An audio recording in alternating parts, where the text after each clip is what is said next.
అల్లుడి కాళ్ళు ఎందుకు కడుగుతారో మీకు తెలుసా? భారతీయ సంప్రదాయంలో పెళ్లి సమయంలో మామ తన కంటే వయసులో చిన్నవాడైన అల్లుడి పాదాలను కడిగి ఆ నీటిని తన తల మీద, భార్య తల మీద చల్లుకోవడం తెలిసిందే. వయసులో చిన్నవాడైనప్పటికీ అల్లుడికి మామ పాదాభివందనం చేయడం చూసి చాలా మంది ఆశ్చర్యపోతుంటారు.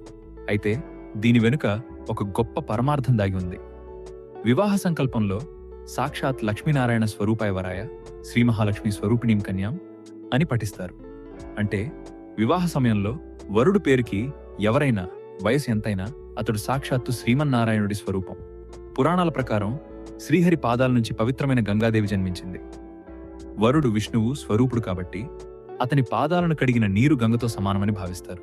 సాక్షాత్తు ఆ దేవుడి పాదాలనే కడుగుతున్నామన్న భావనతో మామ అల్లుడి కాళ్లు కడిగి ఆ పవిత్ర జలాన్ని తన శిరస్సుపై చల్లుకుంటాడు. అలాగే పెళ్లి రోజున వధువు సాక్షాత్తు మహాలక్ష్మి స్వరూపిణి. అందుకే ఆమెను అంత వేడుకగా అలంకరిస్తారు. ఆమె ఎంతమంది మధ్యలో ఉన్నా ప్రత్యేకంగా పెళ్లి కూతురు అని గుర్తుపట్టేలా ఆ అలంకరణ ఉండాలన్నది దీని ఉద్దేశం. శాస్త్రం ప్రకారం పెళ్లికి పిలవకపోయినా వెళ్ళొచ్చని అంటారు. ఎందుకంటే పీటల మీద ఉన్న వధూవరులను దర్శించుకోవడం సాక్షాత్తు ఆ లక్ష్మీనారాయణను దర్శించుకోవడంతో సమానం. ఆ దర్శనం వల్ల పుణ్యం లభిస్తుందని జ్ఞానసిద్ధుల మాట. వీడియో మీకు నచ్చితే లైక్ చేయండి. ఇలాంటి మరిన్ని ఇంట్రెస్టింగ్ వీడియోల కోసం AI అబ్బాయి తెలుగు యూట్యూబ్ ఛానల్ని సబ్స్క్రైబ్ చేసుకోండి.